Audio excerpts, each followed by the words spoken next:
वाहिगुरु जी का खालसा वाहिगुरु जी की फतेह। In this vlog you will travel with me to the Gwalior Gurudwara Sahib. आखे देव आखे सुर नर मन जन सेव इते आगे आकड़ पार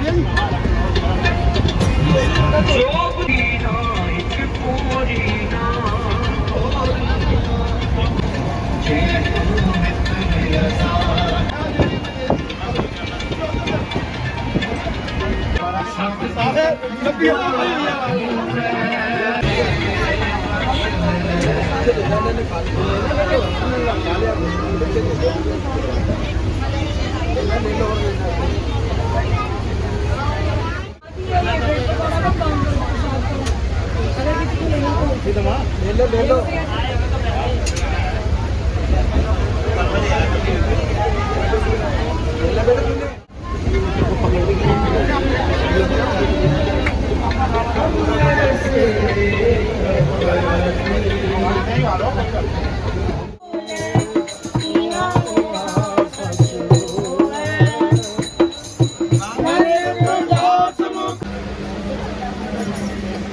पुत्र बोलना आ जा चम्मच हेलो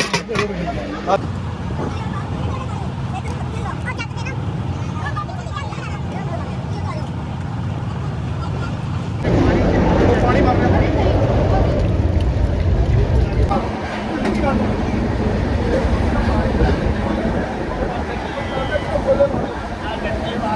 फ्रेंड्स यात्रा 'ਚ ਤੁਸੀਂ ਕਦੀ ਗੋਲ ਗੱਪੇ ਖਾਦੇ? ਤੁਹਾਨੂੰ ਗੋਲ ਗੱਪੇ ਇਸ ਯਾਤਰਾ 'ਚ ਸਰਵ ਹੋਏ ਸੀ ਸਾਨੂੰ।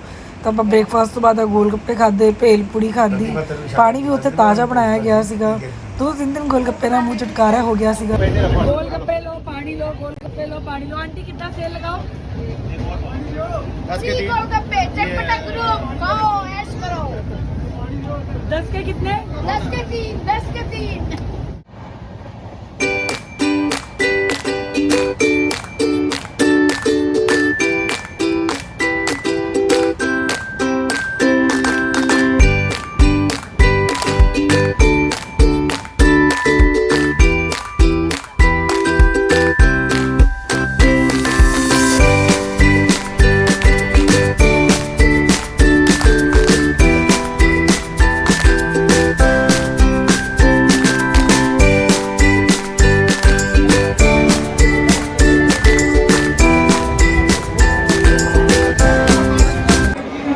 ਸੰਗਤ ਜੀ ਆਪਾਂ ਪਹੁੰਚ ਗਏ ਹਾਂ ਹੁਣ ਗਵਾਲੀਅਰ। ਤੁਹਾਨੂੰ ਰਸਤੇ ਤਾਂ ਮੈਂ ਦਿਖਾਇਆ ਕਿੱਦਾਂ ਦਾ ਸਫ਼ਰ ਹੈ। ਰਸਤੇ 'ਚ ਥੋੜ੍ਹਾ ਹੱਸੀ ਮਜ਼ਾਕ ਵੀ ਹੋਇਆ, ਬਹੁਤ ਸਾਰਾ ਕੀਰਤਨ ਪਾਠ ਵੀ ਹੋਇਆ ਤੇ ਬ੍ਰੇਕਫਾਸਟ ਵੀ ਹੋਇਆ ਤੇ ਲੰਗਰ ਸਰਵ ਹੋਇਆ। ਪਹੁੰਚਣ ਤੋਂ ਬਾਅਦ ਗਵਾਲੀਅਰ ਆਪਾਂ ਬੱਸ ਲਿੱਤੀ ਕਿਉਂਕਿ ਬੱਸ ਜਾਂਦੀ ਹੈ ਰੇਲਵੇ ਸਟੇਸ਼ਨ ਤੋਂ। ਰੇਲਵੇ ਸਟੇਸ਼ਨ ਤੋਂ ਬੱਸ ਲੈਣ ਤੋਂ ਬਾਅਦ ਜੋ ਕਿ ਹੈ ਸਾਨੂੰ ਕਿਲੇ ਤੱਕ ਪਹੁੰਚਣ ਵਾਸਤੇ ਕੋਈ ਨਾ ਕੋਈ ਬੱਸ ਲੈਣੀ ਪੈਂਦੀ ਹੈ ਜਾਂ ਕੋਈ ਨਾ ਕੋਈ ਇੱਦਾਂ ਦੀ ਕਨਵੈਂਸ ਲੈਣੀ ਪੈਂਦੀ ਜੋ ਕਿਲੇ ਤੱਕ ਜਾਏ। ਹੁਣ ਜੋ ਤੁਸੀਂ ਇਹ ਦੇਖ ਰਹੇ ਹੋ ਉੱਪਰ ਨੂੰ ਚੜ੍ਹਾਈ ਚੜ੍ਹ ਰਹੀ ਹੈ ਤੇ ਇੰਨਾ ਘੱਟ ਸਪੇਸ ਹੈ ਕਿ ਇੱਕ ਟਾਈਮ ਤੇ ਇੱਕੋ ਹੀ ਬੱਸ ਨਿਕਲ ਸਕਦੀ ਹੈ। ਤਾਂ ਬਹੁਤ ਹੀ ਜ਼ਿਆਦਾ ਐਡਵੈਂਚਰਸ ਸੀਗਾ ਤੇ ਬਹੁਤ ਹੀ ਜ਼ਿਆਦਾ ਅਮੇਜ਼ਿੰਗ ਵਿਊ ਸੀਗਾ ਇੱਥੇ ਦਾ।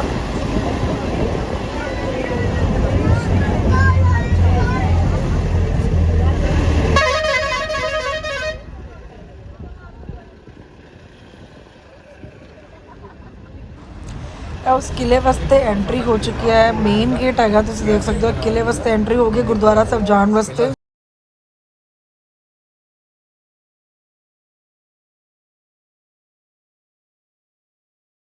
मैं ਤੁਹਾਨੂੰ ਸਾਰਾ व्यू ਇਸ ਕਰਕੇ ਦਿਖਾ ਰਹੀ ਹਾਂ ਜੋ ਅਮੇਜ਼ਿੰਗ ਜਰਨੀ ਹੈ। ਤੁਸੀਂ ਮੇਰੇ ਨਾਲ ਇਸ ਵਲੌਗ ਗੁਰਦੁਆਰਾ ਸਾਹਿਬ ਦੇ ਦਰਸ਼ਨ ਕਰ ਸਕੋ, ਨਾਲ ਹੀ ਉਸ ਕਿਲੇ ਸਾਹਿਬ ਦੇ ਵੀ ਦਰਸ਼ਨ ਕਰ ਸਕੋ।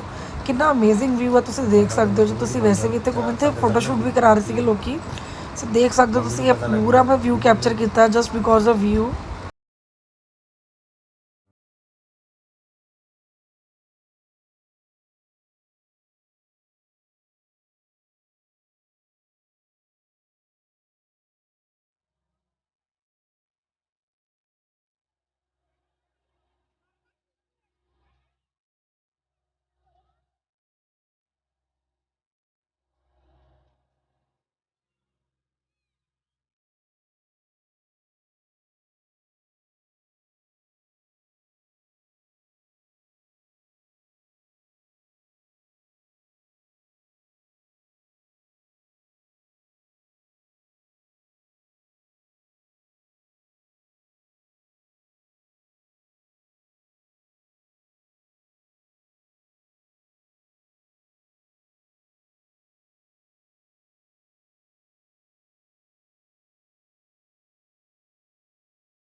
ਸੰਗਤ ਜੀ ਤੁਸੀਂ ਗੁਰਦੁਆਰਾ ਦੇਖ ਸਕਦੇ ਹੋ, ਬਹੁਤ ਹੀ ਸੋਹਣਾ, ਬਹੁਤ ਹੀ ਵੱਡਾ ਗੁਰਦੁਆਰਾ ਹੈ। ਇਸ ਵਕਤ ਇੱਥੇ ਕੋਈ ਸੰਗਤ ਇੱਥੇ ਦੀ ਲੋਕਲ ਨਹੀਂ ਹੈਗੀ ਹੈ, ਕਿਉਂਕਿ ਦੁਪਹਿਰ ਦੇਖੋ ਤੁਸੀਂ 3 ਵੱਜ ਰਹੇ ਆ, 40 ਡਿਗਰੀ ਇੱਥੇ ਟੈਂਪਰੇਚਰ ਹੋਇਆ ਪਿਆ ਆ ਤੇ ਬਹੁਤ ਜ਼ਿਆਦਾ ਇੱਥੇ ਨਾ ਗਰਮੀ ਹੈਗੀ ਆ ਤੇ ਸਾਰੇ ਏਸੀ ਚਲਾ ਕੇ ਆਪਣੇ ਕਮਰੇ 'ਚ ਸੋ ਰਹੇ ਆ। ਮਤਲਬ ਮੈਂ ਕਿਹਾ ਚਲੋ ਬਾਹਰ ਚੱਲਦੇ ਹਾਂ, ਥੋੜ੍ਹਾ ਜਿਹਾ ਗੁਰਦੁਆਰੇ ਦੇ ਦਰਸ਼ਨ ਕਰਦੇ ਹਾਂ, ਫਿਰ ਸੰਗਤਾਂ ਦੀ ਭੀੜ ਹੋ ਜਾਏਗੀ ਤੇ ਇਕੱਲੇ ਚੱਲਦੇ ਹਾਂ ਤੇ ਤੁਹਾਨੂੰ ਦਿਖਾਉਂਦੇ ਹਾਂ ਥੋੜ੍ਹਾ ਜਿਹਾ। ਇਹ ਦੇਖ ਸਕਦੇ ਹੋ, ਮਤਲਬ ਤੁਸੀਂ ਲੰਗਰ ਉੱਥੇ ਬਣਦਾ, ਲੰਗਰ ਹਾਲ ਤੁਹਾਨੂੰ ਮੈਂ ਲੈ ਕੇ ਚੱਲਾਂਗੀ ਤੇ ਪਹਿਲੇ ਮੈਂ ਤੁਹਾਨੂੰ ਗੁਰੂ ਸਾਹਿਬ ਦੇ ਦਰਸ਼ਨ ਕਰਾਉਣ ਲੈ ਕੇ ਚੱਲਦੀ ਹਾਂ। ਧੁੱਪ ਬਹੁਤ ਜ਼ਿਆਦਾ ਆ ਤੇ ਗਰਮੀ ਬਹੁਤ ਜ਼ਿਆਦਾ ਪੈ ਰਹੀ ਹੈ। ਤੇ ਇਹ ਤੁਸੀਂ ਦੇਖ ਸਕਦੇ ਹੋ ਗੁਰਦੁਆਰਾ ਦਾਤਾ ਬੰਦੀ ਛੋੜ ਸਾਹਿਬ ਗਵਾਲੀਅਰ ਦੇ ਵਿੱਚ ਆਪਾਂ ਪਹੁੰਚ ਚੁੱਕੇ ਹਾਂ। ਇਹ ਤੁਸੀਂ ਜਿਹੜਾ ਇੱਥੇ ਦੇਖ ਰਹੇ ਹੋ, ਇਹ ਵੈਸੇ ਸਰੋਵਰ ਤੇ ਨਹੀਂ ਹੈ, ਪਰ ਪਾਣੀ ਇੱਥੇ ਕਾਫੀ ਗੰਦਾ ਹੋਇਆ ਪਿਆ। ਸੋ ਕਿਲੇ ਦੇ ਚਾਰੋਂ ਤਰਫ ਹੈ ਜਿਹੜਾ ਹੈਗਾ ਜਲ। ਮੈਂ ਇੱਕ ਵਾਰ ਕਨਫਰਮਡ ਕਰਕੇ ਤੁਹਾਨੂੰ ਸਾਰਿਆਂ ਨੂੰ ਦੱਸਾਂਗੀ ਸਰੋਵਰ ਕਿੱਥੇ ਆ। ਗੁਰਦੁਆਰੇ ਦੇ ਵਿੱਚ ਤੁਸੀਂ ਦੇਖ ਸਕਦੇ ਹੋ ਤੇ ਮਤਲਬ ਲੱਕੜਾਂ ਪਈਆਂ, ਕਿਉਂਕਿ ਬਾਲਣ ਵਗੈਰਾ ਵਾਸਤੇ ਕੰਮ ਆਉਂਦੇ ਆ, ਲੰਗਰ ਬਣਾਉਣ ਵਾਸਤੇ ਬੋਰੀਆਂ ਪਈਆਂ ਹੋਈਆਂ ਲੰਗਰ ਹਾਲ ਦੇ ਮਤਲਬ ਕੰਮ ਆਉਣ ਵਾਲੀਆਂ ਤੁਸੀਂ ਦੇਖ ਸਕਦੇ ਹੋ। ਸੋ ਕਾਫੀ ਪਹਿਲੇ ਹੀ ਸਟਾਕ ਰਹਿੰਦਾ ਜਿਵੇਂ ਗੁਰਦੁਆਰਿਆਂ 'ਚ ਰਹਿੰਦਾ। ਸੋ ਮੈਂ ਆਪਣੇ ਜਿਵੇਂ ਸਾਡੇ ਰੂਮ ਸੀਗੇ, ਰੂਮ ਤੋਂ ਸਾਈਡ ਬਾਈ ਸਾਈਡ ਤੋਂ ਨਿਕਲ ਕੇ ਇੱਕ ਭੋਰਾ ਬਣਿਆ ਹੋਇਆ, ਉੱਧਰੋਂ ਦੀ ਨਿਕਲ ਕੇ ਆ ਕੇ ਰਸਤਾ ਜਾ ਰਿਹਾ ਤੇ ਮੈਂ ਉੱਧਰੋਂ ਜਾ ਰਹੀ ਹਾਂ ਦਰਸ਼ਨ ਕਰਨੇ ਆ ਆਪਾਂ ਗੁਰੂ ਸਾਹਿਬ ਦੇ। ਪਹਿਲੇ ਪੜ੍ਹਦੇ ਹਾਂ ਇੱਥੇ ਕੀ ਲਿਖਿਆ ਹੈ। 5 ਪਿਆਲੇ 5 ਪੀਰ, ਛਟਮ ਪੀਰ ਬੈਠਾ ਗੁਰ ਭਾਰੀ, ਅਰਜਨ ਕਾਇਆ ਪਲਟ ਕੇ ਮੂਰਤ ਹਰ ਗੋਬਿੰਦ ਸਵਾਰੀ, ਜਨਮ ਮਰਨ ਦੋਹੂ ਮੈਂ ਨਾਹੀ, ਜਨ ਪਰ ਉਪਕਾਰੀ ਆਏ, ਜੀ ਦਾਨ ਦੇ ਭਗਤੀ ਲਾਇਨ, ਹਰ ਸਿਓ ਲੈਨ ਮਿਲਾਏ, ਦਸਤਗੀਰ ਹੋਏ 5 ਪੀਰ, ਗੁਰ ਹਰਗੋਬਿੰਦ ਅਤੋਲਾ, ਦੀਨ ਦੁਨੀ ਦਾ ਪਾਤਸ਼ਾਹ ਅਡੋਲਾ, ਪਾਤਸ਼ਾਹ ਅਡੋਲਾ। ਜੀ ਜਿਵੇਂ ਤੁਸੀਂ ਜਾਣਦੇ ਹੋ, ਅੱਜ ਗੁਰੂ ਹਰਗੋਬਿੰਦ ਸਾਹਿਬ ਮਹਾਰਾਜ ਦਾ ਗੁਰਤਾ ਗੱਦੀ ਦਿਵਸ ਵੀ ਹੈ ਤੇ ਗੁਰੂ ਹਰਗੋਬਿੰਦ ਸਾਹਿਬ ਮਹਾਰਾਜ ਜਿਹੜੇ ਨੇ ਬਾਬਾ ਬੁੱਢਾ ਜੀ ਦੀ ਦਾਤ ਨੇ ਤੇ ਬਾਬਾ ਬੁੱਢਾ ਹੀ ਯਾਤਰੀ ਨਿਵਾਸ ਕਰਕੇ ਇੱਥੇ ਜੋ ਰੂਮਸ ਨੇ ਉਸ ਨਾਮ ਤੋਂ ਨੇ।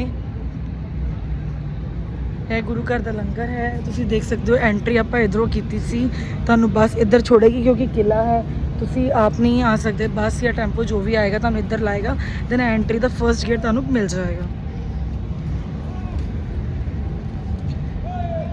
ਏਕ ਓਂਕਾਰ ਸਤਨਾਮ ਸ਼੍ਰੀ ਵਾਹਿਗੁਰੂ।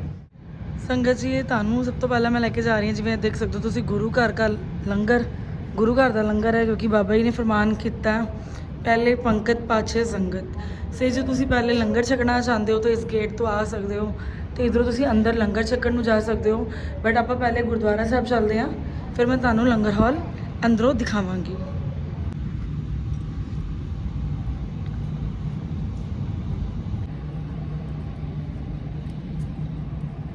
ਸੰਗਤ ਜੀ ਤੁਸੀਂ ਗੁਰਦੁਆਰਾ ਸਾਹਿਬ ਦੇਖ ਸਕਦੇ ਹੋ, ਕਿੰਨਾ ਗ੍ਰੀਨਰੀ, ਕਿੰਨਾ ਸ਼ਾਂਤ ਮਾਹੌਲ ਹੈ ਇੱਥੇ, ਬਹੁਤ ਹੀ ਸੋਹਣਾ ਗੁਰਦੁਆਰਾ ਸਾਹਿਬ ਬਣਿਆ ਹੋਇਆ ਹੈ। ਸਕਦੇ ਹੋ ਇਹ ਕਿਲੇ ਦੇ ਉੱਪਰ ਬਣਿਆ, ਕਿੰਨੀ ਗ੍ਰੀਨਰੀ ਹੈ ਇੱਥੇ ਤੇ ਕਾਫੀ ਸ਼ਾਂਤ ਮਾਹੌਲ ਹੈ। ਸੋ ਇੱਧਰੋਂ ਆਪਾਂ ਐਂਟਰ ਕਰ ਰਹੇ ਹਾਂ ਸਾਡੇ ਜੋੜਾ ਘਰ। ਜੋੜੇ ਜਮ੍ਹਾਂ ਕਰਾਉਣ ਤੋਂ ਬਾਅਦ ਆਪਾਂ ਪ੍ਰਸ਼ਾਦ ਲੈਣ ਚੱਲਾਂਗੇ।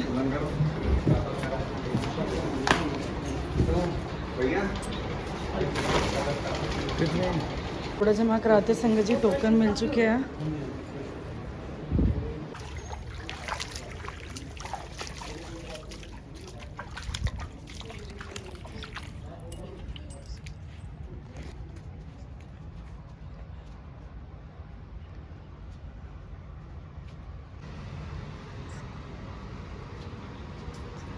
ਅੱਜ ਦਾ ਮੁੱਖ ਵਾਕ ਸ਼ਲੋਕ ਮਹਲਾ ਤੀਜਾ। ਅੰਤਰ ਕਪਟ ਸਦਾ ਦੁੱਖ ਹੈ, ਮਨਮੁਖ ਧਿਆਨ ਨਾ ਲਾਗੇ, ਦੁੱਖ ਵਿੱਚ ਕਾਰ ਕਮਾਵਣੀ, ਦੁੱਖ ਵਰਤੇ ਦੁਖ ਆਗੇ, ਕਰਮੀ ਸਤਿਗੁਰ ਭੇਟੀਏ ਤਾਂ ਸੱਚ ਨਾਮ ਲਿਵ ਲਾਗੇ, ਨਾਨਕ ਸਹਿਜੇ ਸੁਖ ਹੋਏ ਅੰਦਰੋਂ ਪਰਮ ਭਾਉ ਭਾਗੇ, ਗੁਰਮੁਖ ਸਦਾ ਹਰ ਰੰਗ ਹੈ, ਹਰ ਕਾ ਨਾਉ ਮਨ ਭਾਇਆ, ਗੁਰਮੁਖ ਵੇਖਣ ਬੋਲਣਾ ਨਾਮ ਜਪਤ ਸੁਖ ਪਾਇਆ, ਨਾਨਕ ਗੁਰਮੁਖ ਗਿਆਨ ਪ੍ਰਗਾਸਿਆ, ਤਿਮਰ ਅਗਿਆਨ ਅੰਧੇਰ ਚੁਕਾਇਆ। ਮਹਲਾ ਤੀਜਾ।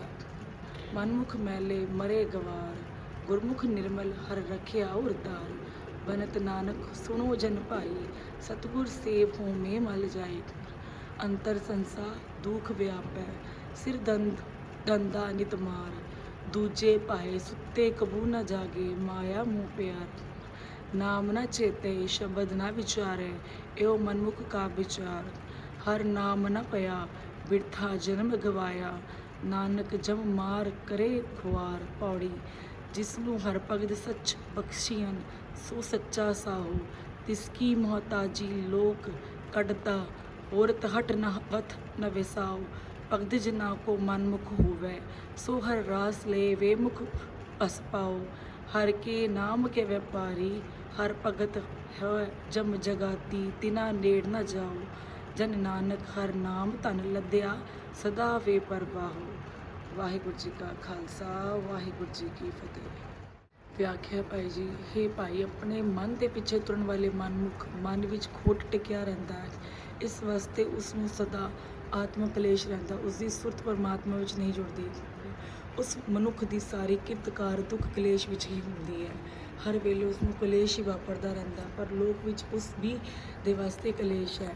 ਹੇ ਨਾਨਕ, ਜਦੋਂ ਪਰਮਾਤਮਾ ਦੀ ਮਿਹਰ ਨਾਲ ਮਨੁੱਖ ਨੂੰ ਗੁਰੂ ਮਿਲਦਾ ਹੈ, ਤਦੋਂ ਸਦਾ ਥਿਰ ਹਰ ਨਾਮ ਵਿੱਚ ਉਸ ਦੀ ਲਗਨ ਲੱਗ ਜਾਂਦੀ ਹੈ। ਆਤਮਕ ਅਡੋਲਤਾ ਵਿੱਚ ਟਿਕਣ ਕਰਕੇ ਉਸ ਨੂੰ ਆਤਮਕ ਆਨੰਦ ਮਿਲਦਾ ਰਹਿੰਦਾ ਹੈ। ਉਸ ਦੇ ਮਨ ਵਿੱਚੋਂ ਭਟਕਣਾ ਦੂਰ ਹੋ ਜਾਂਦੀ ਹੈ, ਸਹਿਮ ਦੂਰ ਹੋ ਜਾਂਦਾ ਹੈ। ਹੇ ਭਾਈ, ਜਿਹੜਾ ਮਨੁੱਖ ਗੁਰੂ ਦੇ ਸਨਮੁਖ ਰਹਿੰਦਾ ਹੈ, ਉਸ ਦੇ ਅੰਦਰ ਸਦਾ ਪਰਮਾਤਮਾ ਦੇ ਨਾਮ ਦੀ ਰੰਗਨ ਚੜੀ ਰਹਿੰਦੀ ਹੈ। ਉਸ ਨੂੰ ਪਰਮਾਤਮਾ ਦਾ ਨਾਮ ਮਨ ਵਿੱਚ ਪਿਆਰਾ ਲੱਗਦਾ ਹੈ। ਉਹ ਮਨੁੱਖ ਹਰ ਥਾਂ ਪਰਮਾਤਮਾ ਨੂੰ ਹੀ ਵੇਖਦਾ ਹੈ, ਸਦਾ ਪਰਮਾਤਮਾ ਦਾ ਨਾਮ ਹੀ ਉਚਰਦਾ ਹੈ। ਨਾਮ ਜਪਦੇ ਉਸ ਨੂੰ ਆਤਮਕ ਆਨੰਦ ਮਿਲਦਾ ਹੈ। ਇਹ ਨਾਨਕ, ਗੁਰੂ ਦੇ ਸਨਮੁਖ ਰਹਿਣ ਵਾਲੇ ਮਨੁੱਖ ਦੇ ਅੰਦਰ ਆਤਮਕ ਜੀਵਨ ਦੀ ਸੂਝ ਦਾ ਚਾਨਣ ਹੋ ਜਾਂਦਾ ਹੈ, ਜਿਸ ਦੀ ਬਰਕਤ ਨਾਲ ਉਸ ਨੂੰ ਅੰਦਰੋਂ ਸਹੀ ਜੀਵਨ ਦੀ ਸੂਝ ਵਜੋਂ ਬੇਸਮਝੀ ਦਾ ਕੁੱਪ ਹਨੇਰਾ ਮੁੱਕ ਜਾਂਦਾ ਹੈ। ਹੇ ਭਾਈ, ਆਪਣੇ ਮਨ ਦੇ ਪਿੱਛੇ ਤੁਰਨ ਵਾਲੇ ਮੂਰਖ ਮਨੁੱਖ ਵਿਕਾਰੀ ਮਨ ਵਾਲੇ ਰਹਿੰਦੇ ਹਨ ਤੇ ਆਤਮਕ ਮੌਤ ਸਹੇੜ ਲੈਂਦੇ ਹਨ। ਗੁਰੂ ਦੇ ਸਨਮੁਖ ਰਹਿਣ ਵਾਲੇ ਮਨੁੱਖ ਪਵਿੱਤਰ ਜੀਵਨ ਵਾਲੇ ਹੁੰਦੇ ਹਨ, ਕਿਉਂਕਿ ਉਹਨਾਂ ਨੇ ਪਰਮਾਤਮਾ ਦੇ ਨਾਮ ਨੂੰ ਆਪਣੇ ਹਿਰਦੇ ਵਿੱਚ ਟਿਕਾ ਰੱਖਿਆ ਹੁੰਦਾ ਹੈ। ਨਾਨਕ ਨਾਮ ਆਖਦਾ ਹੈ, ਹੇ ਭਾਈ ਜਨੋ ਸੁਣੋ, ਗੁਰੂ ਦੇ ਦੱਸੇ ਰਾਹ ਉੱਤੇ ਤੁਰਿਆ ਕਰੋ। ਇਸ ਦੇ ਅੰਦਰੋਂ ਹਉਮੈ ਦੀ ਮੈਲ ਦੂਰ ਹੋ ਜਾਂਦੀ ਹੈ, ਪਰ ਆਪਣੇ ਮਨ ਦੇ ਪਿੱਛੇ ਤੁਰਨ ਵਾਲੇ ਮਨੁੱਖਾਂ ਦੇ ਅੰਦਰ ਸਹਿਮ ਤੇ ਕਲੇਸ਼ ਜ਼ੋਰ ਪਾਈ ਰੱਖਦਾ ਹੈ। ਉਹਨਾਂ ਦੇ ਸਿਰ ਉੱਤੇ ਇਹੋ ਜਿਹਾ ਕਜਿਆ ਖੱਪਣਾ ਬਣਿਆ ਹੀ ਰਹਿੰਦਾ ਹੈ। ਮਾਇਆ ਦੇ ਪਿਆਰ ਵਿੱਚ ਫਸ ਕੇ ਉਹ ਸਹੀ ਜੀਵਨ ਵੱਲੋਂ ਸੁੱਤੇ ਰਹਿੰਦੇ ਹਨ, ਕਦੇ ਹੋਸ਼ ਨਹੀਂ ਕਰਦੇ। ਮਾਇਆ ਦਾ ਮੋਹ, ਮਾਇਆ ਦਾ ਪਿਆਰ ਇਤਨਾ ਪ੍ਰਬਲ ਹੁੰਦਾ ਹੈ ਕਿ ਉਹ ਕਦੇ ਹਰ ਨਾਮ ਨਹੀਂ ਸਿਮਰਦੇ, ਸਿਫਤ ਸਲਾਹ ਦੀ ਬਾਣੀ ਨੂੰ ਨਹੀਂ ਵਿਚਾਰਦੇ। ਬਸ ਮਨ ਦੇ ਮੁਰੀਦ ਬੰਦਿਆਂ ਦਾ ਸੋਚਣ ਦਾ ਢੰਗ ਹੀ ਬਣ ਜਾਂਦਾ ਹੈ। ਉਹਨਾਂ ਨੂੰ ਪਰਮਾਤਮਾ ਦਾ ਨਾਮ ਚੰਗਾ ਹੀ ਨਹੀਂ ਲੱਗਦਾ। ਉਹ ਆਪਣੀ ਜ਼ਿੰਦਗੀ ਵਿਅਰਥ ਗਵਾ ਲੈਂਦੇ ਹਨ। ਆਤਮਕ ਮੌਤ ਉਹਨਾਂ ਦੇ ਸਹੀ ਜੀਵਨ ਨੂੰ ਮਾਰ ਮੁਕਾ ਕੇ ਉਹਨਾਂ ਨੂੰ ਖੁਆਰ ਕਰਦੀ ਹੈ। ਇਹ ਭਾਈ, ਪਰਮਾਤਮਾ ਦੀ ਭਗਤੀ ਸਦਾ ਕਾਇਮ ਰਹਿਣ ਵਾਲਾ ਧਨ ਹੈ। ਜਿਸ ਮਨੁੱਖ ਨੂੰ ਪਰਮਾਤਮਾ ਨੇ ਭਗਤੀ ਦੀ ਦਾਤ ਬਖਸ਼ੀ, ਉਹ ਸਦਾ ਲਈ ਸਾਹੂਕਾਰ ਬਣਿਆ ਗਿਆ।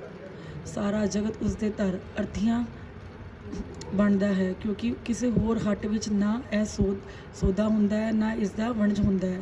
ਜਿਹੜਾ ਮਨੁੱਖ ਭਗਤ ਜਨਾਂ ਵੱਲ ਆਪਣਾ ਮੂੰਹ ਰੱਖਦਾ ਹੈ, ਉਸ ਨੂੰ ਇਹ ਸਰਮਾਇਆ ਮਿਲ ਜਾਂਦਾ ਹੈ, ਪਰ ਭਗਤ ਜਨਾਂ ਵੱਲੋਂ ਮੂੰਹ ਮੋੜਨ ਵਾਲੇ ਦੇ ਸਿਰ ਸਵਾਦ ਹੀ ਪੈਂਦੀ ਹੈ। ਇਹ ਪਰਮਾਤਮਾ ਦੇ ਭਗਤ ਪਰਮਾਤਮਾ ਦੇ ਨਾਮ ਦਾ ਵਣਜ ਕਰਦੇ ਹਨ। ਜਮ ਮਸੂਲੀਆਂ ਉਹਨਾਂ ਦੇ ਨੇੜੇ ਨਹੀਂ ਟੁਕਦੇ।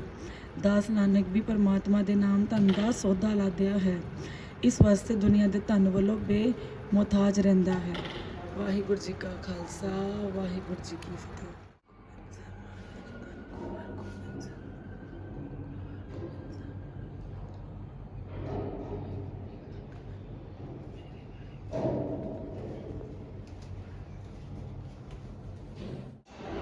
अपना लंगर हॉल आ गया।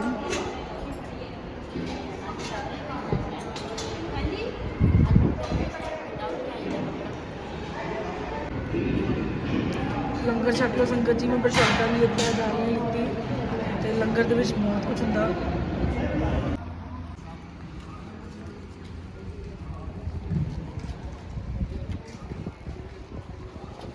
कित्थे जा रहे हैं हुण? आपां जा रहे हैं, ਆਪਾਂ ਜਾ ਰਹੇ ਹਾਂ ਕਿਲੇ ਦੇ। अच्छा, ਗਵਾਲੀਅਰ ਦਾ ਕਿਲਾ ਜਿੱਥੇ ਮਹਾਰਾਜ ਨੂੰ ਨਜ਼ਰਬੰਦ ਕੀਤਾ ਸੀ ਤੇ 52 ਰਾਜਿਆਂ ਨੂੰ ਵੀ ਬੰਨਿਆ ਸੀ 52 ਥੰਮਾਂ ਦੇ ਨਾਲ। ਉਹ ਇਤਿਹਾਸਿਕ ਕਿਲਾ ਦੇਖਣ ਜਾ ਰਹੇ। इतिहास सानू संगत जी उत्थे पहुंच के आपां दसदे हां। ਸਕੂਲ ਹੈ सो ग्वालियर दे गुरुद्वारा साहब तो ਤੁਹਾਨੂੰ ਰਿਕਸ਼ਾ ਆਪਾਂ ਕੀਤਾ ਹੈ ਤੇ ਰਿਕਸ਼ਾ ਜਾਂ ਜਿਵੇਂ ਕਨਵੈਂਸ ਕੋਈ ਹੋਰ ਨਹੀਂ ਹੁੰਦੀ ਇੱਥੇ ਤੇ ਤੁਹਾਨੂੰ ਕਿਲ੍ਹਾ ਸਾਹਿਬ ਤੱਕ ਜਾਣ ਲਈ ਕਨਵੈਂਸ ਦੇ ਵਾਸਤੇ ਰਿਕਸ਼ਾ ਲੈਣਾ ਪਏਗਾ ਕਿਉਂਕਿ ਸਿੱਧੀ ਚੜਾਈ ਹੈ ਤੇ ਆਟੋ ਵਗੈਰਾ ਕੁਝ ਨਹੀਂ ਚੱਲਦੇ ਤਾਂ ਰਿਕਸ਼ਾ ਚੱਲਦੇ ਆ।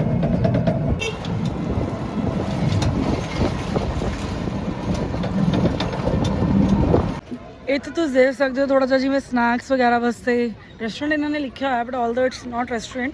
ਸਨੈਕਸ ਵਗੈਰਾ ਜਿਵੇਂ ਆਪਾਂ ਕਿਤੇ ਹਿਲ ਸਟੇਸ਼ਨ ਤੇ ਜਾਂਦੇ ਆ, ਜਦੋਂ ਵੀ ਤੁਸੀਂ ਕਿਤੇ ਪਹਾੜੀ ਕਿਤੇ ਹੇਮਕੁੰਟ ਸਾਹਿਬ ਹੈ ਕਿਤੇ ਵੀ ਹਿਲ ਸਟੇਸ਼ਨ ਤੇ ਜਾਂਦੇ ਹੋ ਘੁੰਮਣ ਫਿਰਨ, ਸ਼ਿਮਲਾ ਮਨਾਲੀ ਕੁੱਲੂ, ਤੁਸੀਂ ਦੇਖਦੇ ਹੋ ਇਸ ਤਰੀਕੇ ਦੇ ਛੋਟੇ ਛੋਟੇ ਸਟਾਲਸ ਲੱਗੇ ਹੁੰਦੇ ਆ ਕਿਉਂਕਿ ਇਹ ਪਹਾੜੀ ਤੇ ਚੜ੍ਹ ਕੇ ਹੈ ਥੋੜਾ ਜਿਹਾ, ਤੇ ਇਸ ਤਰੀਕੇ ਦਾ ਇੱਥੇ ਸਟਾਲ ਲੱਗਿਆ ਹੈ। ਤੁਸੀਂ ਦੇਖ ਸਕਦੇ ਹੋ ਸਾਡੀ ਸੰਗਤ ਜਿਵੇਂ ਰਿਕਸ਼ੇ 'ਚ ਇੱਥੇ ਆ ਕੇ ਉਤਰੀ ਹੈ ਸਾਰੀ, ਤੇ ਰਿਕਸ਼ੇ ਆਪਾਂ ਕੀਤੇ ਸੀਗੇ ਸਾਰੇ ਰਿਕਸ਼ੇ ਤੇ ਇੱਥੇ ਆ ਕੇ ਆਪਾਂ ਉਤਰ ਗਏ ਹਾਂ। ਇਮਲੀ ਮਿਲਦੀ ਪਈ ਸੀ ਆਪਣੇ ਵਲੌਗ ਵਾਸਤੇ ਕੈਪਚਰ ਕਰਨ ਵਾਸਤੇ, ਮੈਂ ਸਪੈਸ਼ਲੀ ਇਮਲੀ ਖਾ ਰਹੀ ਹਾਂ।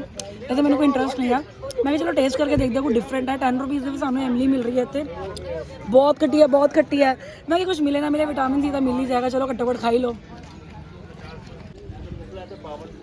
ਸੰਗਤ ਜੀ ਇਹ ਜੋ ਕਿਲਾ ਹੈ ਇਹਦੇ ਨਾਲ ਵੀ ਦੇਖ ਸੰਗਤ ਜੀ ਇਹ ਜੋ ਦੇਖ ਸਕਦੇ ਹੋ ਤੁਸੀਂ ਕਿਲਾ ਹੈ, ਬੇਸਿਕਲੀ ਇਹ ਕਿਲਾ ਇੱਕ ਲੋਕੀ ਤੇ ਘੁੰਮਣ ਆਉਂਦੇ ਆ ਇੱਕ ਤਰ੍ਹਾਂ ਦਾ ਨੋਰਮਲ ਜੇ ਇਹਦੇ ਨਾਲ ਗੁਰੂ ਸਾਹਿਬ ਦਾ ਇਤਿਹਾਸ ਨਹੀਂ ਜੁੜਿਆ ਹੁੰਦਾ ਤੇ ਇਹ ਘੁੰਮਣ ਫਿਰਨ ਦਾ ਹੀ ਪਲੇਸ ਹੁੰਦਾ, ਠੀਕ ਹੈ। ਬਟ ਜੇ ਇਹਦੇ ਨਾਲ ਗੁਰੂ ਸਾਹਿਬ ਦਾ ਇਤਿਹਾਸ ਜੁੜ ਗਿਆ ਤੇ ਇਹ ਕਿਲਾ ਸਾਹਿਬ ਬਣ ਗਿਆ। ਤੇ ਤੁਸੀਂ ਇੱਥੇ ਦੇਖ ਸਕਦੇ ਹੋ ਜਿਹੜੀ ਆਪਾਂ ਦੀਵਾਲੀ ਮਨਾਉਂਦੇ ਆ ਤੇ ਦੀਵਾਲੀ ਦਾ ਸਾਡਾ ਜਿਹੜਾ ਪਿਛੋਕੜ ਹੈ ਇਹੀ ਹੈ, ਜਿਵੇਂ ਕਿ ਤੁਹਾਨੂੰ ਸਾਰਿਆਂ ਨੂੰ ਪਤਾ ਆਪਾਂ ਕਿੰਨੀ ਵਾਰ ਸ਼ੇਅਰ ਵੀ ਕੀਤਾ। ਸੋ ਬੰਦੀ ਛੋੜ ਦਿਵਸ ਜਿਹੜਾ ਹੁੰਦਾ ਹੈ, ਬੰਦੀ ਛੋੜ ਦਾਤਾ ਜੀ ਕਰਕੇ ਹੁੰਦਾ ਹੈ। ਬੰਦੀ ਛੋੜ ਦਾਤਾ ਜੀ ਗੁਰੂ ਹਰਗੋਬਿੰਦ ਸਾਹਿਬ ਜੀ ਨੂੰ ਕਿਹਾ ਜਾਂਦਾ ਬਿਕੋਜ਼ ਇਹ ਜਿਹੜੇ ਥੰਮ ਤੁਸੀਂ ਦੇਖ ਰਹੇ ਹੋ ਇੱਥੇ 52 ਜਿਹੜੇ ਨੇ ਪਿਲਰਸ ਨੇ, ਤਾਂ 52 ਪਿਲਰਸ ਜਿਹੜੇ ਹੈ ਇੱਥੇ ਜਹਾਂਗੀਰ ਦੇ ਟਾਈਮ 'ਚ ਤੁਹਾਨੂੰ ਪੂਰਾ ਇਤਿਹਾਸ ਡਿਟੇਲ 'ਚ ਹੁਣੇ ਦੱਸਾਂਗੇ, ਪਰ ਤੁਹਾਨੂੰ ਇਨ ਸ਼ਾਰਟ ਮੈਂ ਜਿਹੜਾ ਦੱਸ ਦਿੰਦੀ ਹਾਂ ਕਿ 52 ਜਿਹੜੇ ਰਾਜੇ ਸੀਗੇ ਉਹਨਾਂ ਨੂੰ ਇੱਥੇ ਜਹਾਂਗੀਰ ਨੇ ਕੈਦ ਕਰਾਇਆ ਸੀਗਾ। ਤਾਂ ਹਰਗੋਬਿੰਦ ਸਾਹਿਬ ਜੀ ਨੇ 52 ਕਲੀਆਂ ਵਾਲਾ ਆਪਣਾ ਚੋਲਾ ਸਵਾ ਕੇ ਉਸ ਇੱਕ ਇੱਕ ਕਲੀ ਤੇ ਮਤਲਬ ਇੱਕ ਸ਼ਰਤ ਰੱਖੀ ਗਈ ਸੀ ਉਸ ਵੇਲੇ ਕਿ ਜੋ ਜਿੰਨੇ ਵੀ ਉਸ ਚੋਲੇ ਨੂੰ ਫੜ ਕੇ ਬਾਹਰ ਆ ਸਕਣਗੇ ਉਹਨੇ ਰਾਜਿਆਂ ਨੂੰ ਉਹ ਰਿਹਾ ਕਰ ਦੇਣਗੇ। ਤਾਂ ਉਸ ਵੇਲੇ ਬਾਬਾ ਜੀ ਦੇ ਮਤਲਬ ਚੋਲੇ ਨੂੰ ਫੜ ਕੇ 52 ਦੇ 52 ਚਲੀਆਂ ਵਾਲਾ ਬਾਬਾ ਜੀ ਨੇ ਚੋਲਾ ਸਵਾਇਆ ਸੀਗਾ ਕਲੀਆਂ ਵਾਲਾ, ਤੇ ਉਹ ਚੋਲੇ ਨੂੰ ਫੜ ਕੇ 52 ਦੇ 52 ਰਾਜੇ ਜਿਹੜੇ ਸੀਗੇ ਬਾਹਰ ਆ ਗਏ ਤੇ ਬਾਬਾ ਜੀ ਨੇ ਰਿਹਾਈ ਪ੍ਰਾਪਤ ਕੀਤੀ ਤੇ ਉਹਨਾਂ ਨੂੰ ਵੀ ਰਿਹਾਈ ਕਰਾਈ। ਸਤਿਗੁਰ ਬੰਦੀ ਛੋੜ ਹੈ ਆਪ ਮੁਕਤ ਕਰੇ ਸੰਸਾਰ, ਨਾਨਕ ਤਿਸਰਨ ਕੋ ਸਦਾ ਨਮਸਕਾਰ। ਸੋ ਆਪ ਵੀ ਮੁਕਤ ਨੇ ਔਰ ਲੋਕ ਪਰਲੋਕ ਤੋਂ ਸਾਰਿਆਂ ਨੂੰ ਮੁਕਤ ਵੀ ਕਰਾਉਂਦੇ ਨੇ ਤੇ ਇੱਥੋਂ ਵੀ ਉਹਨਾਂ ਨੇ ਸੰਗਤ ਨੂੰ ਮੁਕਤ ਕਰਾਇਆ ਤੇ ਰਾਜਿਆਂ ਨੂੰ ਮੁਕਤ ਕਰਾਇਆ। ਸੋ ਆਪ ਦੇਖ ਸਕਦੇ ਹੋ ਸਾਡੇ ਨਾਲ ਕਾਫੀ ਸਾਰੀ ਸੰਗਤ ਇੱਥੇ ਆਈ ਆ, ਆਪਾਂ ਸੰਗਤ ਨਾਲ ਆਏ ਆ ਸਪੈਸ਼ਲੀ ਤੁਹਾਨੂੰ ਦਰਸ਼ਨ ਕਰਾਉਣ ਵਾਸਤੇ। ਸੋ ਮੇਰੀ ਬਹੁਤ ਮਨੋਂ ਇੱਕ ਖੁਆਇਸ਼ ਸੀ ਕਿ ਮੈਂ ਗੁਰਦੁਆਰਾ ਸਾਹਿਬ ਜਾਵਾਂ ਔਰ ਤੁਹਾਨੂੰ ਵੀ ਇੱਥੇ ਤੇ ਦਰਸ਼ਨ ਕਰਾ ਸਕਾਂ, ਕਿਉਂਕਿ ਇਹ ਥੋੜਾ ਜਿਹਾ ਹਟ ਕੇ ਪੈ ਜਾਂਦਾ, ਐਮਪੀ 'ਚ ਸਥਾਨ ਪੈ ਜਾਂਦਾ ਤੇ ਅੱਗੇ ਪਿੱਛੇ ਇੱਥੇ ਇੰਨੀ ਸੰਗਤ ਨਹੀਂ ਆਉਂਦੀ। ਪਰ ਜਿਹੜੀ ਸੰਗਤ ਨਹੀਂ ਦਰਸ਼ਨ ਕਰ ਸਕਦੀ ਤਾਂ ਸਾਡੇ ਇਸ ਵਲੌਗ ਦੇ ਜ਼ਰੀਏ ਉਹ ਦਰਸ਼ਨ ਕਰਨ। ਜਿਹੜੇ ਨਹੀਂ ਆਏ ਹੋਏ ਨੇ ਇਸ ਗੁਰਦੁਆਰਾ ਸਾਹਿਬ, ਤੁਸੀਂ ਸ਼ੇਅਰ ਕਰ ਸਕਦੇ ਹੋ ਇਸ ਵੀਡੀਓ ਨੂੰ, ਜੇ ਤੁਹਾਨੂੰ ਅੱਛੀ ਲੱਗੀ ਹੋਵੇ ਲਾਈਕ ਵੀ ਕਰ ਸਕਦੇ ਹੋ ਤੇ ਚੈਨਲ ਨੂੰ ਸਬਸਕ੍ਰਾਈਬ ਕਰ ਦੇਣਾ ਜੇ ਹੁਣ ਤੱਕ ਤੁਸੀਂ ਨਹੀਂ ਕੀਤਾ ਹੈ। ਤੇ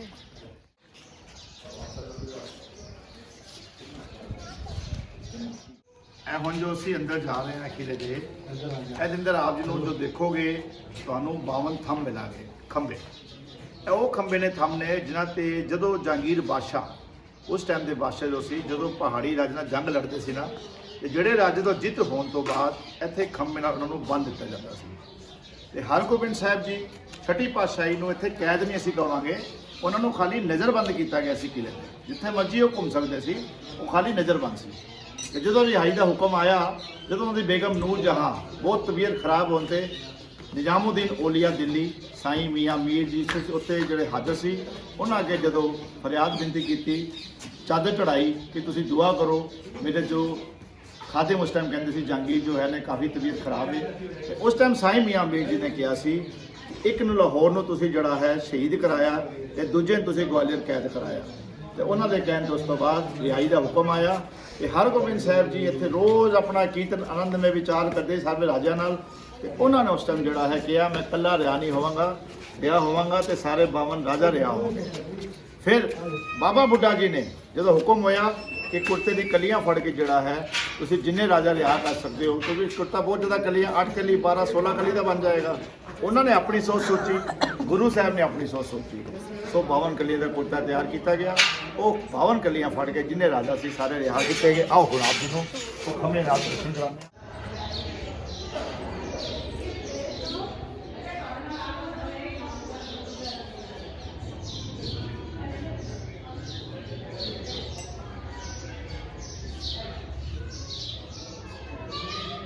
कितने ਸਾਲ ਪੁਰਾਣਾ ਤੁਸੀਂ ਦੇਖ ਸਕਦੇ ਹੋ ਇਹ ਕਿਲਾ ਹੈ। ਇਹ ਇੰਨੀ ਉਚਾਈ ਤੇ ਸੰਗਤ ਜੀ ਇਹ ਕਿਲਾ ਹੈਗਾ ਹੈ। ਜਦੋਂ ਇਸ ਕਿਲੇ ਦੇ ਉੱਪਰ ਤੁਸੀਂ ਖੜੇ ਹੋ ਕੇ ਦੇਖੋਗੇ ਨਾ ਤੁਹਾਨੂੰ ਇਸ ਕਿਲੇ ਤੋਂ ਪੂਰਾ ਗਵਾਲੀਅਰ ਥੱਲੇ ਨਜ਼ਰ ਆਏਗਾ। ਤੇ ਦਿਨ ਦੇ ਟਾਈਮ ਮੈਂ ਤੁਹਾਨੂੰ ਪ੍ਰੈਫਰ ਕਰਾਂਗੀ ਜੇ ਤੁਸੀਂ ਦਰਸ਼ਨਾਂ ਵਾਸਤੇ ਆਇਓ ਗੁਰਦੁਆਰਾ ਸਾਹਿਬ ਤੇ ਦਿਨ ਦੇ ਟਾਈਮ ਤੁਸੀਂ ਅਸੀਂ ਕਿਲੇ ਵਾਸਤੇ ਆਓ, ਕਿਉਂਕਿ ਇੱਥੇ ਸਟਰੀਟ ਲਾਈਟ ਦੀ ਜਿਹੜੀ ਪ੍ਰੋਬਲਮ ਹੈ ਥੋੜੀ ਜੀ, ਤੁਹਾਨੂੰ ਲਾਈਟਿੰਗ ਨਹੀਂ ਮਿਲੇਗੀ। ਤੇ ਦਿਨ ਚਾਨਣ ਵੇਲੇ ਤੁਸੀਂ ਆ ਕੇ ਆਪਣਾ ਇੱਥੇ ਦਰਸ਼ਨ ਵੀ ਕਰ ਸਕਦੇ ਹੋ। ਤੇ ਜਿਸ ਤਰੀਕੇ ਨਾਲ ਹਿਸਟੋਰੀਕਲ ਪਲੇਸਿਸ ਹੈ ਤੇ ਜਿਵੇਂ ਬਾਕੀ ਸੰਗਤ ਇੱਥੇ ਫੋਟੋਆਂ ਖਿਚਵਾ ਰਹੀ ਹੈ, ਤੁਸੀਂ ਫੋਟੋ ਖਿਚਾ ਕੇ ਆਪਣੀ ਯਾਦ ਮੈਮਰੀ ਕੈਪਚਰ ਵੀ ਕਰ ਸਕਦੇ ਹੋ ਤੇ ਗੁਰੂ ਸਾਹਿਬ ਨੂੰ ਵੀ ਯਾਦ ਕਰ ਸਕਦੇ ਹੋ।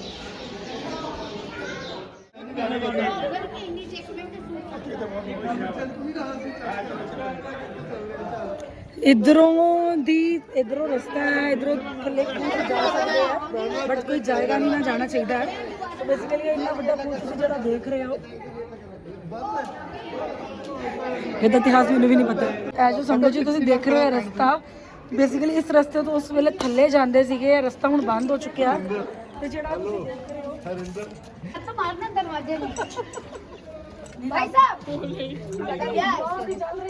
मारना वो नाम चल रही आंटी कहते ना जाना। ਸੰਗਤ ਜੀ ਆ ਜਿਹੜੇ ਰਾਜਾ ਉਸ ਵਕਤ ਸੀਗੇ ਉਹਨਾਂ ਨੂੰ ਇੱਥੇ ਕਾਲੇ ਪਾਣੀ ਦੀ ਸਜ਼ਾ ਜਿਹੜੀ ਕਿਹਾ ਜਾਂਦਾ ਨਾ, ਕਾਲੇ ਪਾਣੀ ਦੀ ਸਜ਼ਾ ਇੱਥੇ ਸੀ ਕਿ ਉਹਨਾਂ ਨੂੰ ਕੈਦ ਜਦੋਂ ਕੀਤਾ ਜਾਂਦਾ ਸੀ ਇੱਥੇ ਪਾਣੀ ਹੁੰਦਾ ਸੀਗਾ ਇਸ ਖੂਹ 'ਚ ਤੇ ਉਹ ਹਨੇਰਾ ਹੋ ਜਾਂਦਾ ਸੀ। ਜਿਵੇਂ ਮੈਂ ਤੁਹਾਨੂੰ ਦੱਸਿਆ ਹੁਣੇ ਵੀ ਇੱਥੇ ਲਾਈਟਿੰਗ ਦੀ ਬੜੀ ਪ੍ਰੋਬਲਮ ਹੈ, ਲਾਈਟਿੰਗ ਨਹੀਂ ਹੈਗੀ।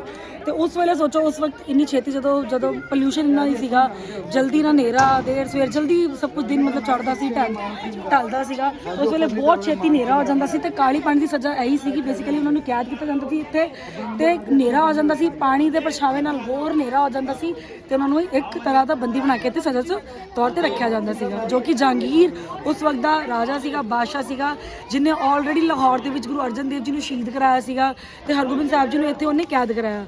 ਬਟ ਇੱਕ ਇਤਿਹਾਸ ਇੱਕ ਅਲੱਗ ਵੱਲ ਨੂੰ ਤੁਰ ਪੈਂਦਾ ਹੈ ਕਿ ਜਦੋਂ ਉਹਨਾਂ ਦੇ ਆਪਣੇ ਪ੍ਰਿਥਵੀ ਚੰਦ ਜਿਹੜੇ ਉਹਨਾਂ ਦੇ ਚਾਚੇ ਤਾਏ ਦੇ ਮੁੰਡੇ ਸੀ, ਜਿਹੜੇ ਪ੍ਰਾਪਰਟੀ ਦੇ ਕਾਰਨ ਉਹਨਾਂ ਨੇ ਗੇਮ ਕਰਕੇ ਪ੍ਰੋਪਰਲੀ ਗੁਰੂ ਅਰਜਨ ਦੇਵ ਜੀ ਦੇ ਉਸ ਵਕਤ ਕੋਈ ਘਰ ਪੁੱਤਰ ਜਾਂ ਪੁੱਤਰੀ ਨਹੀਂ ਸੀ ਤੇ ਇਸ ਚੀਜ਼ ਦਾ ਫਾਇਦਾ ਜਿਹੜੇ ਉਹਨਾਂ ਦੇ ਚਾਚੇ ਤਾਏ ਦੇ ਭਰਾ ਸੀਗੇ, ਚਚੇਰੇ ਭਰਾ ਸੀਗੇ, ਉਹ ਚੱਕਦੇ ਸੀ ਕਿ ਇਹਨਾਂ ਦੀ ਕੁੱਲ ਵਿੱਚ ਇਹਨਾਂ ਦੀ ਪੀੜ੍ਹੀਆਂ ਦੇ ਵਿੱਚ ਕੋਈ ਵੀ ਨਹੀਂ ਹੈਗਾ ਤੇ ਜੋ ਗੱਦੀ ਆ ਉਹ ਸਾਨੂੰ ਮਿਲ ਜਾਏਗੀ।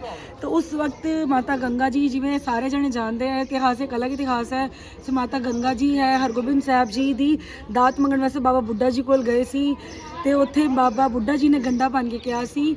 ਸੋ ਜਿਵੇਂ ਤੁਸੀਂ ਹੁਣ ਜਾਣਦੇ ਹੋ ਸ਼ਬਦ ਵੀ ਹੈ, ਤੁਸੀਂ ਇਹ ਸ਼ਬਦ ਸੁਣਿਆ ਹੋਏਗਾ, ਪੰਜ ਪਿਆਲੇ ਪੰਜ ਪੀਰ ਛਟਮ ਪੀਰ ਬੈਠਾ ਗੁਰ ਭਾਰੀ, ਗਰ ਅਰਜਨ ਕਾਇਆ ਪਲਟ ਕੇ ਮੂਰਤ ਹਰਗੋਬਿੰਦ ਸਵਾਰੀ, ਚੱਲੀ ਪੀੜੀ ਸੋਢੀਆਂ ਰੂਪ ਦਿਖਾਵਣ ਵਾਰੋ ਵਾਰੀ, ਦਲ ਪੰਜਨ ਗੁਰ ਸੂਰਮਾ ਵੱਡ ਜੋਧਾ ਗੁਰ ਪਰਉਪਕਾਰੀ, ਜੁਗ ਜੁਗ ਸਤਗੁਰ ਧਰੇ ਅਵਤਾਰੀ। ਸੋ ਪੰਜ ਪਿਆਲੇ ਪੰਜ ਪੀਰ, ਪੰਜਵੇਂ ਪਾਤਸ਼ਾਹ ਤੱਕ ਜਿਵੇਂ ਸ਼ਾਂਤੀਮਈ ਸ਼ਹੀਦੀਆਂ ਬਾਬਾ ਜੀ ਨੇ ਵੀ ਸ਼ਹੀਦੀ ਦਿੱਤੀ, ਆਪਣੀ ਸ਼ਾਂਤੀ ਸੀਗੀ।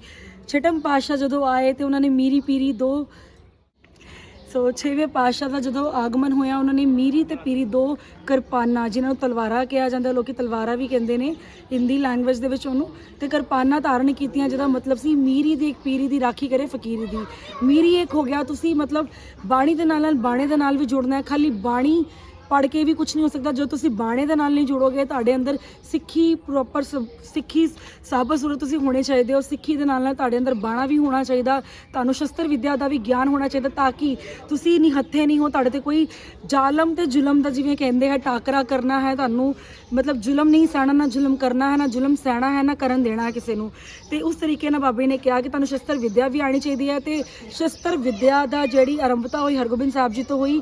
ਅਸ ਕਿਰਪਾਨ ਖੰਡੋ ਖੜਕ ਤੁਬਰ ਤਬਰ ਅਰਤੀ ਸੈਫ ਸਰੋਈ ਸਹਿਤੀ ਇਹੀ ਹਮਾਰੇ ਪੀਰ।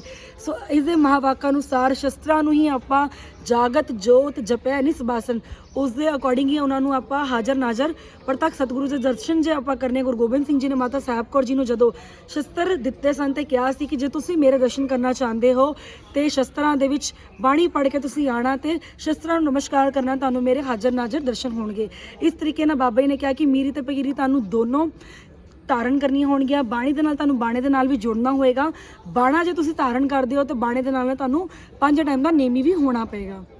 ਸੋ ਉਸ ਬਾਬਾ ਬੁੱਢਾ ਜੀ ਦਾ ਜਿਹੜਾ ਮੈਂ ਇਤਿਹਾਸ ਤੁਹਾਨੂੰ ਦੱਸ ਰਹੀ ਸੀ, ਉਹਦੇ ਇਤਿਹਾਸ ਵਿੱਚ ਬਾਬਾ ਜੀ ਮਾਤਾ ਗੰਗਾ ਜੀ ਜਦੋਂ ਉਹਨਾਂ ਦੇ ਕੋਲ ਗਏ ਤੇ ਲਸ਼ਕਰੀ ਸ਼ਾਹੀ ਤਰੀਕੇ ਨਾਲ ਜਦੋਂ ਪਹਿਲੀ ਵਾਰ ਗਏ ਤੇ ਬਾਬਾ ਬੁੱਢਾ ਜੀ ਨੂੰ ਦਰਸ਼ਨ ਦੇਣਾ ਤੋਂ ਮਨਾ ਕਰਤਾ। ਇਨ ਸ਼ਾਰਟ ਸੰਗਤ ਜੀ ਤੁਹਾਨੂੰ ਮੈਂ ਸਾਰਾ ਇਤਿਹਾਸ ਜੋ ਹੈ ਸੁਣਾਉਣਾ ਚਾਹੁੰਦੀ, ਕਿਉਂਕਿ ਬਲੌਗ ਬਹੁਤ ਵੱਡਾ ਹੋ ਜਾਏਗਾ। ਸੋ ਮੈਂ ਇਨ ਸ਼ਾਰਟ ਤੁਹਾਨੂੰ ਦੱਸਣਾ ਚਾਹਾਂਗੀ ਸਾਰਾ ਕੁਝ। ਸੋ ਬਾਬਾ ਜੀ ਨੇ ਉਹਨਾਂ ਨੂੰ ਦਰਸ਼ਨ ਦੇਣ ਤੋਂ ਮਨਾ ਕਰਤਾ। ਫਿਰ ਉਹ ਗੁਰੂ ਅਰਜਨ ਦੇਵ ਜੀ ਕੋਲ ਗਏ ਤੇ ਗੁਰੂ ਅਰਜਨ ਦੇਵ ਜੀ ਨੇ ਉਹਨਾਂ ਨੂੰ ਕਿਹਾ ਕਿ ਤੁਸੀਂ ਕਿਸ ਤਰ੍ਹਾਂ ਨਾਲ ਗਏ ਸੀ। ਤਾਂ ਮਾਤਾ ਜੀ ਨੇ ਕਿਹਾ ਕਿ ਮੈਂ ਘੋੜੇ ਤੇ ਸਵਾਰ ਹੋ ਕੇ ਇਸ ਤਰੀਕੇ ਨਾਲ ਆਪਣੇ ਸੇਵਾਦਾਰ ਨਾਲ ਲੈ ਕੇ ਗਈ ਸੀ। ਸੋ ਅਗਲੇ ਦਿਨ ਗੁਰੂ ਅਰਜਨ ਦੇਵ ਜੀ ਨੇ ਉਹਨਾਂ ਨੂੰ ਹੁਕਮ ਕੀਤਾ, ਔਰ ਇੱਕ ਜਿਵੇਂ ਆਪਾਂ ਸਜੈਸ਼ਨ ਵੀ ਕਹਿ ਸਕਦੇ ਹਾਂ, ਤੇ ਬਾਬਾ ਜੀ ਨੇ ਉਹਨਾਂ ਨੂੰ ਕਿਹਾ ਕਿ ਤੁਸੀਂ ਨਿਮਰਤਾ ਸਹਿਤ, ਬਹੁਤ ਹੀ ਨਿਮਰਤਾ ਨਾਲ ਆਪਣੇ ਹੱਥੀਂ ਪ੍ਰਸ਼ਾਦੇ ਤਿਆਰ ਕਰਕੇ, ਲੱਸੀ ਤਿਆਰ ਕਰਕੇ, ਗੰਡਾ ਲੈ ਕੇ ਗੁਰੂ ਸਾਹਿਬ ਦੇ ਸਿਰ ਤੇ ਟੋਕਰਾ ਆਪ ਆਪਣੇ ਰੱਖ ਕੇ ਉਹ ਗੁਰੂ ਸਾਹਿਬ ਦੇ ਕੋਲ 9 ਮੀਲ ਜਾਂ 16 ਮੀਲ ਕਿਹਾ ਜਾਂਦਾ ਹੈ, ਤੇ ਇਹਨਾਂ ਚੱਲ ਕੇ ਪੈਦਲ ਮਾਤਾ ਜੀ ਬਾਬਾ ਬੁੱਢਾ ਜੀ ਕੋਲ ਗਏ ਤੇ ਬਾਬਾ ਬੁੱਢਾ ਜੀ ਨੂੰ ਦਰਸ਼ਨ ਦਿੱਤੇ ਤੇ ਵਰ ਦਿੱਤਾ ਕਿ ਤੁਹਾਡੇ ਘਰ ਇਹੋ ਜਿਹਾ ਸੂਰਮਾ ਹੋਏਗਾ ਜਿਹੜਾ ਦੁਸ਼ਮਣਾਂ ਦਾ ਜ਼ਾਲਮ ਤੇ ਜ਼ੁਲਮ ਦਾ ਨਾਸ਼ ਕਰੇਗਾ, ਉਹਨਾਂ ਦਾ ਸਿਰ ਪੰਨੇਗਾ। ਜਿਸ ਤਰੀਕੇ ਨਾਲ ਉਹਨਾਂ ਨੇ ਗੰਡੇ ਨੂੰ ਪੰਨਿਆ ਤੇ ਕਿਹਾ, ਉਸ ਤਰੀਕੇ ਦਾ ਤੁਹਾਡੇ ਘਰ ਸੁਪੁੱਤਰ ਪੈਦਾ ਹੋਏਗਾ। ਸੋ ਜਿਹੜਾ ਮੈਂ ਤੁਹਾਨੂੰ ਹੁਣੇ ਸ਼ਬਦ ਦੱਸਿਆ, ਦਲ ਪੰਜਨ ਗੁਰ ਸੂਰਮਾ ਵੱਡ ਜੋਧਾ ਗੁਰ ਪਰਉਪਕਾਰੀ, ਸੋ ਜੁਗ ਜੁਗ ਸਤਿਗੁਰ ਪਰੇ ਅਵਤਾਰੀ। ਸੋ ਬਾਬਾ ਜੀ ਦਲ ਪੰਜਨ ਗੁਰ ਸੂਰਮਾ, ਇਹਦਾ ਆਪ ਹੀ ਵਿਖਾਣ ਤੁਸੀਂ ਦੇਖ ਸਕਦੇ ਹੋ ਰਿਹਾ ਹੈ। ਤੇ ਉਹਨਾਂ ਨੇ ਕਾਫੀ ਜੰਗਾਂ ਬਾਬਾ ਜੀ ਨੇ ਜਿਹੜੀਆਂ ਲੜੀਆਂ, ਸਾਰੀਆਂ ਦੀ ਸਾਰੀ ਜੰਗਾਂ ਗੁਰੂ ਸਾਹਿਬ ਨੇ ਜਿੱਤੀਆਂ। ਇੱਕ ਅਲੱਗ ਇਤਿਹਾਸ ਦੇ ਔਰ ਚੱਲ ਪੈਂਦਾ ਹੈ। ਸੋ ਤੁਹਾਨੂੰ ਲੈ ਕੇ ਚੱਲਦੇ ਹਾਂ, ਇਨ ਸ਼ਾਰਟ ਤੁਹਾਨੂੰ ਇੱਥੇ ਦੇ ਦਰਸ਼ਨ ਹੋਰ ਕਰਾਂਗੇ। परिवार से छोटा है, हमारा परिवार बड़ा है, ये संगत नहीं होगी। लेकिन उन्होंने कहा अगर ये दोबारा रिश्ता आता है, संगत ने, सारी संगत ने मिलकर 5 गुरु अर्जुन देव से कहा कि दोबारा से अगर इनका रिश्ता आता है तो अब इनके रिश्ते को नहीं मानना है। और वह यही जब रिश्ता जब दोबारा भेजा तो मां ने नहीं किया, इस बात का उसे बुरा लग गया और उन्होंने गुरु परिवार से दुश्मनी। जहांगीर की दुश्मनी का कारण बना उसका लड़का। जहांगीर के लड़के का नाम था खुसरो। वो पंजाब की स्टेट पर मंत्री होता था। एक बार खुसरो में और जहांगीर में किसी बात को लेकर झगड़ा दे उठा। जहांगीर अपने लड़के को मारने के लिए जाता है, वो डर करके 5 गुरु अर्जुन देव जी के शरण में पहुंचा। इन्होंने मदद कर दी। उसी का बदला लेते हुए 5 गुरु अर्जुन देव जी को लाहौर में शहीद करवाया गया। 5 गुरु अर्जुन देव जी की शहीदी देने के बाद जब गुरु गद्दी पे 6 बादशाह हरगोबिंद साहब बैठे, ये महान पुरुष थे। इन्होंने असहाय लोगों की मदद करने के लिए बीड़ा चखा। मीरी पीरी नाम से एक तलवार, एक कृपाण धारण की, एक शक्ति की, एक भक्ति की सेना तैयार की।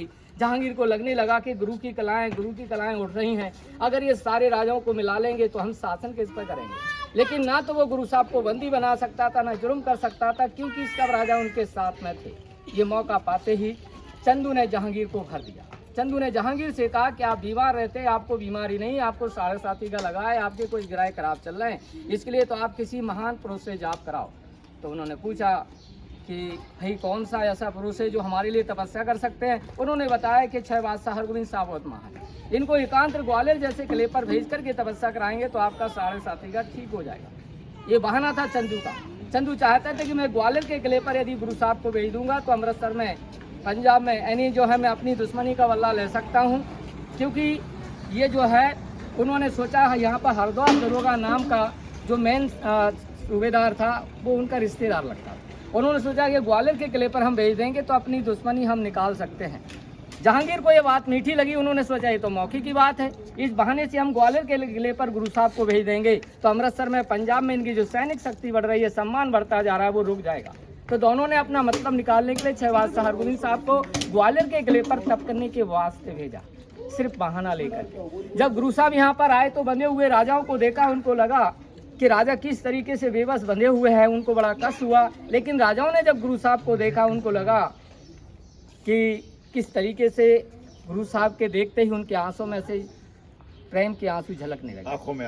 आंखों में से उनके आंसू झलकते हैं। जब प्रेम के आंसू झलकते देखते ही तो गुरु साहब ने आश्वासन दिया, उनको धीरज बताया कि हम आए, आपकी कुछ जरूर मदद करेंगे, आप कुछ समय के लिए रुकिए।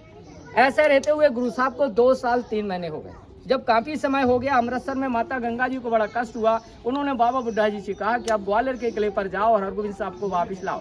बाबा बुड्ढा जी जब यहाँ आए, उस समय 5 संत गुरु साहब की सेवा करने के वास्ते आए हुए थे। उनसे मिले, उनसे कहा कि हरगोबिंद साहब को ले चलो। उन्होंने कहा ऐसा कोई बादशाह का हुक्म नहीं है जो गुरु साहब को ले जाए। तो उन्होंने कहा कुछ प्रयास करो। जब बाबा बुड्ढा जी की आज्ञा पाई, 5 संतों में से 2 संतों ने शेर का रूप धारण किया, जहांगीर को सपने में भयभीत कर दिया। जहांगीर की पत्नी मलका नूर जहां ने शाह मियां मीर से पूछा कि कारण क्या है कि ये सपने में शेर दिखते हैं, इनको बड़ा विचलित होते हैं। शाह मियां मीर वही थे जिन्होंने अमृतसर की नींव रखी। तो उन्होंने बताया कि आपने गलती की है, आपने जो है गुरु साहब को नज़र कैद किया, एक महापुरुष को बंदी बनाया है, उनसे जाके जब माफ़ी नहीं मांगोगे, जब तक आप चैन की नींद नहीं सो पाओगे।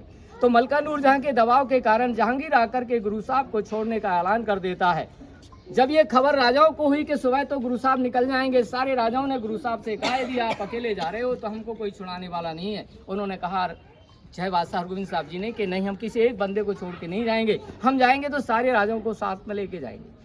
उन्होंने अकेले जाने से इनकार कर दिया। जब ये कि बेगम को खबर हुई कि गुरु साहब अकेले नहीं निकलना चाहते, वो राजाओं को साथ में लेके जाना चाहते, तो उन्होंने कहा जितने भी राजाओं को गुरु साहब अपने साथ में लेके जाना चाहें उनको सबको छोड़ दो। जहांगीर ने सोचा यदि हम राजाओं को छोड़ देंगे तो ये खुलते ही वकावत चालू कर देंगे। पीछे भी सोचा अगर अपनी बेगम की बात को नहीं मानेंगे तो ये नाराज हो जाएगी। तो उनको समझाने के वास्ते उन्होंने एक चाल चल दी कि जो गुरु का पल्ला पकड़ के जाएगा उसको हम छोड़ देंगे। ये क्यों शर्त रखी? उसे विश्वास था कि राजा पल्ला नहीं पकड़ेंगे। पल्ले का मतलब होता है किसी का सहारा लेना, किसी के सामने झुक जाना। पीछे उसने ये भी सोचा कि अगर राजा पल्ला पकड़ने के लिए एग्री होते हैं तो गुरु का पल्ला इतना बड़ा नहीं कि सारे राजा निकल लेंगे, 2, 4, 6, 10 राजा निकल जाएंगे। तो अगर गुरु का पल्ला पकड़ते हैं तो भी राजा कम जाएंगे, और अगर नहीं पकड़ते हैं तो राजा भी कैद में रहेंगे, गुरु साहब भी कैद में रहेंगे। उन्होंने आदेश दे दिया कि जो गुरु का पल्ला पकड़ के जाएगा उसको हम छोड़ देंगे। गुरु साहब ने राजाओं के सामने प्रस्ताव रखा, बात रखी कि आप राजपूत राजे हैं, क्या आप हमारा पल्ला पकड़ के जाना चाहेंगे?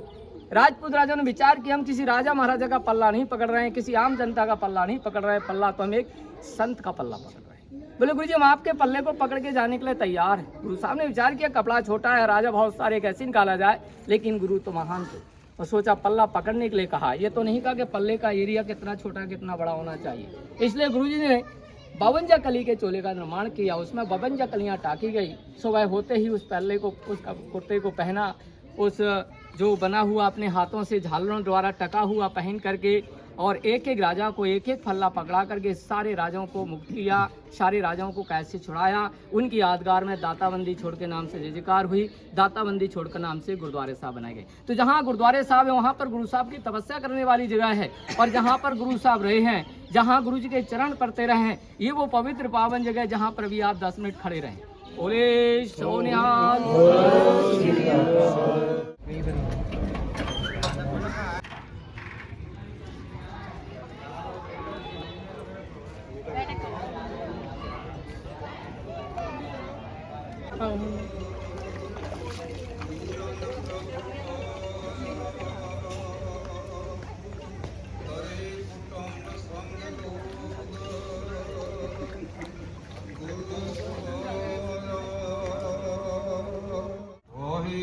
जी का खालसा वाहिगुरु जी की फतेह। संगत जी दर्शन करो निशान साहब दे।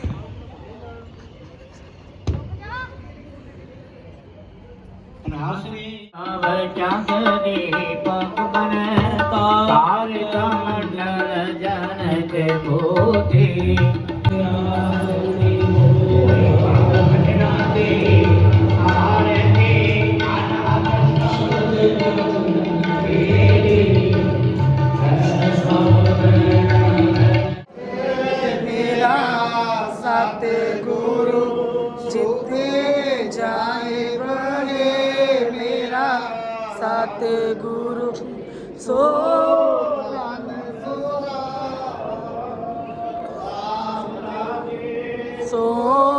थान सोहारा तुड़ मुखेल की काला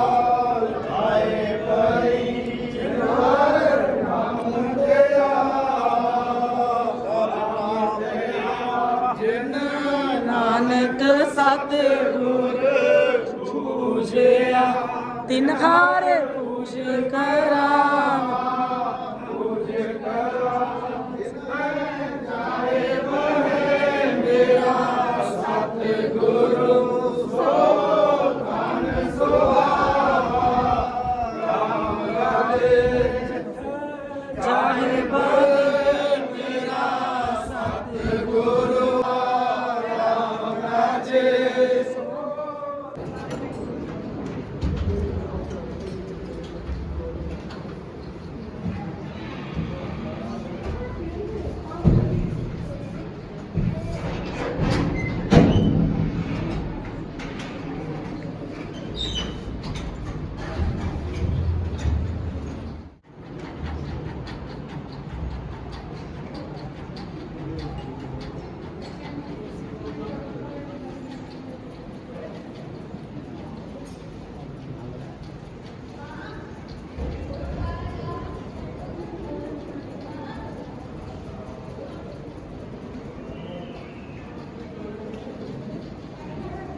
ਮਨ ਬਿਲਾਸ ਹੋਏ ਸਾਹਿਬ ਕੀ ਅਚਰਜ ਦੇਖ ਵਡਾਈ ਹਰ ਸਿਮਰ ਸਿਮਰ ਨਾਮ ਕਰ ਨਾਨਕ ਪ੍ਰਭ ਪੂਰਨ ਪੈਜ ਰਖਾਈ ਜਪਿਓ ਜਿਨ ਅਰਜਨ ਦੇਵ ਗੁਰੂ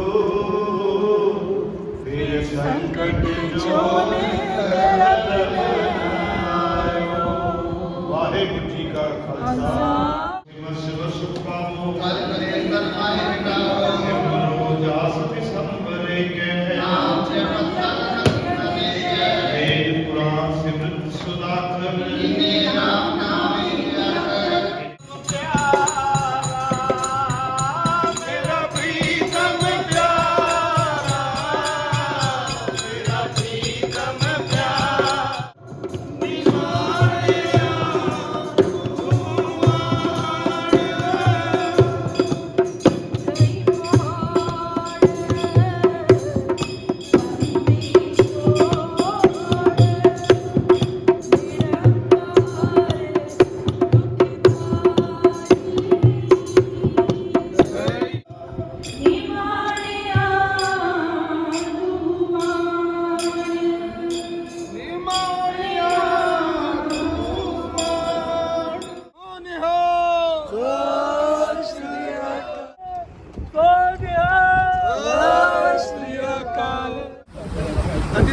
ਕਿੱਦਾਂ ਲੱਗ ਰਿਹਾ ਉੱਪਰ ਚੜ ਕੇ?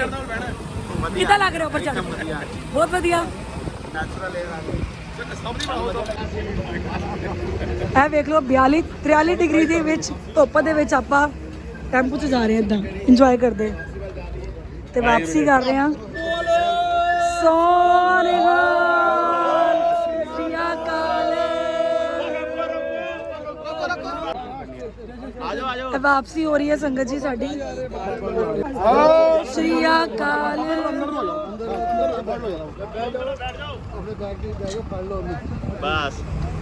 ਖੁਸ਼ੀਆਂ ਦੇ ਜਗਾਰੇ ਕੇ ਜਾਵੇ, ਨਿਹਾਲ ਹੋ ਜਾਵੇ, ਧੰਨ ਧੰਨ ਮੀਰੀ ਪੀਰੀ ਦੇ ਮਾਲਕ ਹਰਗੋਬਿੰਦ ਸਾਹਿਬ ਜੀ ਨੂੰ ਪਾਵੇ। ਸਤਿ ਸ਼੍ਰੀ ਅਕਾਲ। ਫਤਿਹ। ਜੀਤ ਜੀ ਖਾਲਸਾ ਧੂਲ ਦੇ ਨਿਸ਼ਾਨ ਰਹਿਣ ਪੰਥ ਮਹਾਰਾਜ ਕੇ ਸੱਜ ਦੇ ਦੀਵਾਨ ਰਹਿਣ ਗੁਰੂ ਮਹਾਰਾਜ। ਦੇਖ ਦੇਖ ਦੇਖ ਦੇਖ ਦੇਖ ਦੇਖ पंथ की पंथ की पंथ की राज करेगा राज करेगा। झूल दे निशान रहन सच दे दीवान रहन बोले सो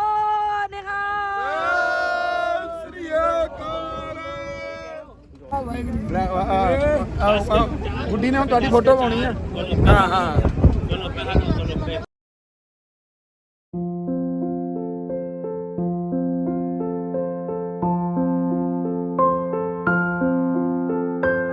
श्री अकाल।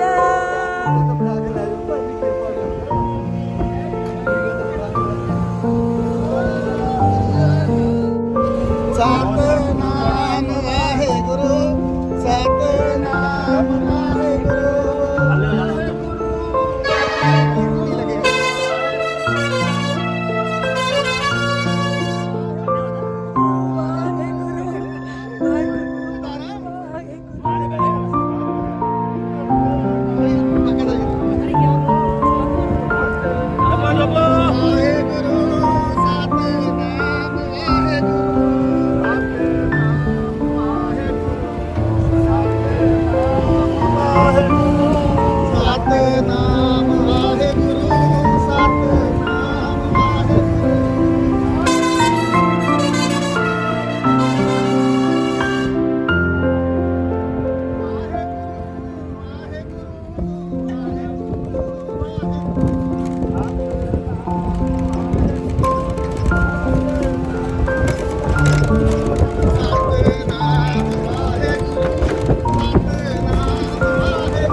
कई बार पसरो पासार सदा सदाई के कंकार कई कोटि में बहुपात हुए ब्रह्माय समात नाका अंत न जाने कोय लगावे मेरा प्यारा सतगुर रखवाला हर दया करो गुर मेलो जन नानक गुर मिलो हर दया करो गुर मेलो जन नानक गुर मिलो दर्शन दिदारे कीते पूरी खुशियां बाहर लैके आए हो दाता जी बहुत बहुत शुक्र आप जी का